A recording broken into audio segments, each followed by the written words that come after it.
perlu diikuti setelah wafatnya Kanjeng Nabi. Jadi hanya beberapa kabilah saja yang masih tetap Islam, ya, yakni Makkah, Madinah, Taif, dan sebagian kecil dari beberapa kabilah-kabilah yang lainnya. Wan qasama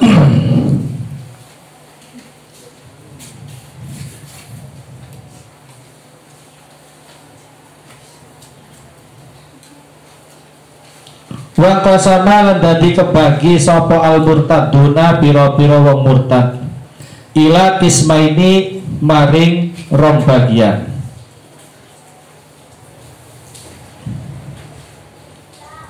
Kelompok dari mereka orang-orang murtad itu terbagi menjadi dua kelompok. Ada dua kelompok, antara lain tarikin suwiji iku wong kang ninggal lidi di maring agama. Wahum lan utawi tarikin lidi, wahum utawi mereka kang ninggal karena agama iku atsba'u Musailimata, iku atsba'u Musailimata, piro-piro pengikutnya Musailamah al-Kadzabi kang ake goroe bil Yamamati ing dalem tanah Yamamah. Wa Tulaihatal Asadi lan piro-piro pengikutnya Tulaihah. Wa atsba'ul Aswadil Ansiyi lan piro-piro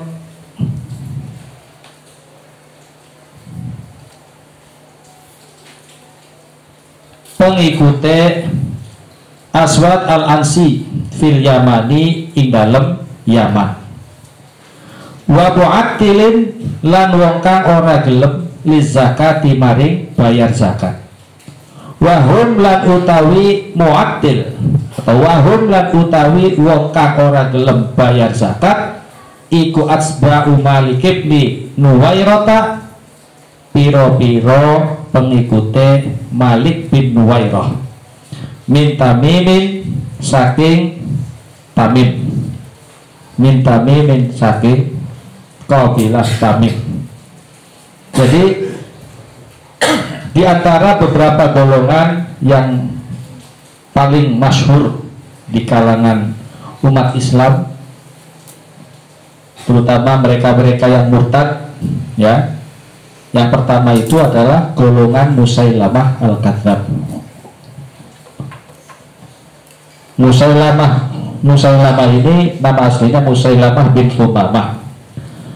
Jadi dia ini seseorang yang memang punya kedudukan dan dianggap sebagai salah satu tokoh masyarakat. Dan dia ini termasuk salah satu yang mengaku-ngaku dirinya itu adalah Nabi. Jadi pada saat Rasulullah Shallallahu Alaihi Wasallam masih hidup, dia ini pernah datang ke Madinah dengan beberapa rombongan dan juga utusan-utusan dari Bani Hanifah.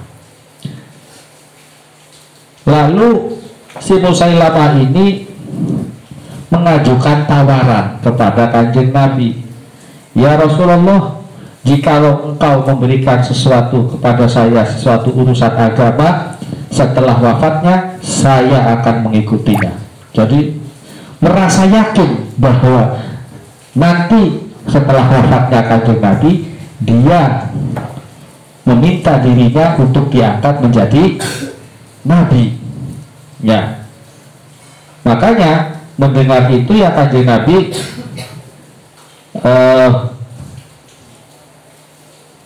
menyatakan, seandainya ini merupakan sesuatu yang kau minta, maka saya tidak akan pernah memberikan kepadamu. Saya tidak akan pernah memberikan urusan Tuhan itu kepadamu. Ini adalah satu ungkapan bahwa Rasulullah tidak menyukai Musailamah. Dan itu terjadi setelah wafatnya Rasulullah. Musailamah menyatakan dirinya itu adalah sebagai Nabi. Karena ucapannya meyakinkan, banyak orang yang percaya bahwa Musailamah itu adalah seorang Nabi. Makanya dia pun juga punya banyak pengikut, ya. punya banyak pengikut. Kemudian ada juga yang berikutnya Tulaihah al-Asadi. Nah ini Tulaihah ini dulunya terkenal sebagai seorang ahli tenung. Ngerti tenung, Pak? Di Banyuwangi sekarang ada satu organisasi namanya Perdunu, Persatuan Dukun-Dukun Nusantara. Bisa jadi kalau Tulaihah masih ada, salah satunya adalah Tulaihah, karena Tulaihah itu ahli tenung, santet, yang bisa santet, yang bisa inilah ya kahim. Nah, jadi pada saat sebelum masuk Islam, Tulaihah ini juga termasuk orang yang ahli dalam masalah dukun, dan dia pun juga mengaku-ngaku dirinya adalah nabi, dan banyak yang percaya, terutama mereka-mereka dari kalangan Bani Israel. Makanya setelah Rasulullah itu wafat, semakin menjadi-jadi Tulaihah ini ya. Tulaihah ini semakin jadi-jadi, menyatakan dirinya adalah orang yang pantas menggantikan baginda Nabi Shallallahu Alaihi Wasallam. Nah, kemudian ada juga sebagian orang yang dianggap murtad karena mereka menolak untuk membayar zakat. Nah, ini termasuk golongannya Malik bin Nuwairah. Lalu kemudian fajahaza, maka menyiapkan. Fajahaza, maka nyiapaken sapa Abu Bakar, Sayyidina Abu Bakar, ahada asyara ing 11 apane liwaan bendera. 11 apa sing 11? Apane liwaan bendera. Tamyiz. Karena mumayiznya itu adalah nasab, maka yang menjadi tamyiznya juga ikut nasab. Napa gawe bendera ake-akeku likita lil murtadina, karena merangi piro-piro wong murtad. Wa katabalan nulis sapa Sayyidina Abu Bakar lahum maring murtadin kitaban ing surat yang sahuhum kang nuturi, yang sahuhum nuturi sapa Abu Bakar ing murtadin birruju'i kelawan kembali ilal islami maring Islam. Wa yuhadziruhum lan meden-medeni sapa Sayyidina Abu Bakar ing murtadin. Wa yuhadziruhum lan meden-medeni sapa Sayyidina Abu Bakar ing murtadin akibatar tidadihim ing akibate murtade piro-piro murtadin. Nah, sebagai langkah untuk melakukan ketegasan, bagian dari ketegasan untuk membereskan mereka-mereka yang bermasalah, yang meresahkan masyarakat banyak, maka Sayyidina Abu Bakar langsung menyiapkan beberapa pasukan untuk disiapkan menyerang mereka orang-orang murtad. Sambil sebelumnya, ya ini ada satu proses lain yang dilakukan oleh beliau. Proses persuasif yang dilakukan adalah dengan mengirim surat kepada kabilah-kabilah yang dianggap murtad, yang tujuannya mengajak mereka-mereka untuk kembali lagi memeluk agama Islam, sambil menakut-nakuti akibat mereka meninggalkan agama Islam. Ya, karena kalau sudah dianggap murtad kan otomatis apa yang menjadi kewajiban mereka ketika dia meninggalkan Islam, maka dia harus mengulanginya kembali, dikodok gitu ya. Itu akibat kalau seumpamanya mereka murtad. Nah, itu adalah bagian untuk menakut-nakuti mereka. Makanya langsung samping menyiapkan pasukan, Sayyidina Abu Bakar juga mengirim surat yang intinya mengajak mereka yang murtad untuk segera kembali memeluk agama Islam. Walamma asarru lan ing dalem sumangsane netepi. Walamma asarru lan ing dalem sumangsane netepi sapa murtadin. Dahan tuhum maka nyerang. Maka nyerang kelawan mendadak. Dahan tuhum maka nyerang kelawan mendadak ing murtadin sopo al juyushu piro-piro pasukan al islamiyat kang bangsa Islam, kang bangsa Islam, wataha lan rampung opo al kitalu perang bintisaril muslimina kelawan oleh pitulunge piro-piro muslim, ma'akilatihim sartane kidike muslimin, ma'akilatihim sartane kidike muslimin. Ternyata meski sudah diberikan surat, diajak diplomasi, diajak dialog, menolak. Nah, disinilah akhirnya pasukan muslim melakukan serangan mendadak kepada mereka-mereka yang murtad, termasuk golongan Musailamah, golongan Tulaiha. Mereka semua itu langsung mendapat serbuan dari kalangan muslim, karena ketika sudah diberikan surat, sudah diingatkan, ternyata mereka tidak mengindahkan beberapa peringatan-peringatan yang disampaikan oleh Sayyidina Abu Bakar radhiyallahu anhu.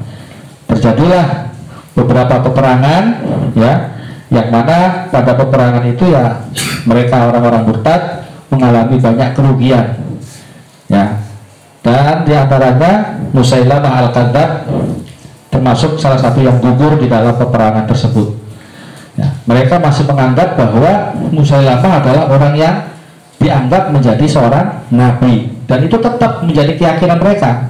Dan karena ngeyelnya inilah, maka mereka pun juga langsung diserang oleh tentara muslim. Nah, Tulaiha bagaimana? Tulaiha beda lagi, ya, karena melihat ternyata umat muslim itu masih solid, masih kompak, dan Musailamah juga sudah keteteran, ya, pasukan Musailamah juga banyak yang keteteran. Akhirnya wa aslama lan manjin Islam sopo Tulaihata Tulaihah, wa aslama lan manjin Islam sopo Tulaihatul Asadi, Tulaihah kang bangsa Asadi, wa dhamma lan bergabung sopo Tulaihah ila juyusil muslimina maring piro-piro pasukan wong muslim, ila juyusil muslimina maring piro-piro pasukan wong muslim, karena merasa terdesak, ya, dan juga melihat bahwasanya Musailamah juga takluk kalah dengan pasukan muslim. Akhirnya Tulaihah ini menyerah dan menerima tawaran daripada Sayyidina Abu Bakar. Lalu akhirnya beliau kembali ke Islam dan bergabung dengan pasukan-pasukan yang lain. Tulaiha ini termasuk salah satu orang yang sangat baik, terutama ketika pasukan-pasukan muslim melakukan serangan di wilayah Irak. Nah, ini namanya juga sangat terkenal Tulaiha ini, selain daripada Khalid bin Walid yang waktu itu ditunjuk sebagai pimpinan perang yang diutus untuk menyerang kaum Persia. Tuh, ya. Sementara kalau Musailamah al-Kadzdzab, dia ini tewas di tangan salah satu sahabat yang bernama Ikrimah bin Abu Jahal. Ikrimah ini menarik. Abu Jahal yang dulu sangat memerangi Kanjeng Nabi, tapi putranya memilih masuk Islam dan menjadi panglima perang pula, yakni Ikrimah bin Abu Jahal. Nah, ini ada sekhamino utawi ikiku pelajaran kang kaping 8 bab Ghoril Firosi utawi mertelaken kawitane perang Persia. Nah, untuk bab yang ke-8 nanti menjelaskan tentang awal permulaan terjadinya perang Persia. Man irtadda minal Arab ba'da wafati Rasulillah sallallahu alaihi wasallam. Siapakah mereka yang murtad dari kalangan Arab sesudah wafatnya Kanjeng Nabi? Pertama, mu'dhamul qoba, mayoritas beberapa kabilah-kabilah yang ada di wilayah Arab. Ila kam kismin an qasabal murtadun, dibagi berapakah golongan orang-orang murtad tersebut? terbagi menjadi wa qasamal murtadun ilal ismail. Maka fa'ala Abu Bakar ma'hu, apa yang dilakukan oleh Sayyidina Abu Bakar melihat hal tersebut? Fajahaza ahada asyara liwa'al likitalil, beliau menyiapkan 11 bendera dan beberapa pasukan untuk memerangi orang-orang Mu'tah. Maka kanat an-natijah, terus bagaimana akibat yang terjadi setelah perang tersebut? Ayo. Tahammat suhum al-juyus al-islamiyah wantahal qital bintisoril muslimina ma'akil. Ya, itu artinya pasukan muslim mendapatkan kemenangan, ya, karena mereka sebagian orang-orang murtad masih menentang dengan tawaran dari Sayyidina Abu Bakar, dan akhirnya diakhiri oleh kemenangan, sekalipun tentara Islam itu hanya sedikit, tidak terlalu banyak. Summa qala wallahu a'lam. Al-Fatihah.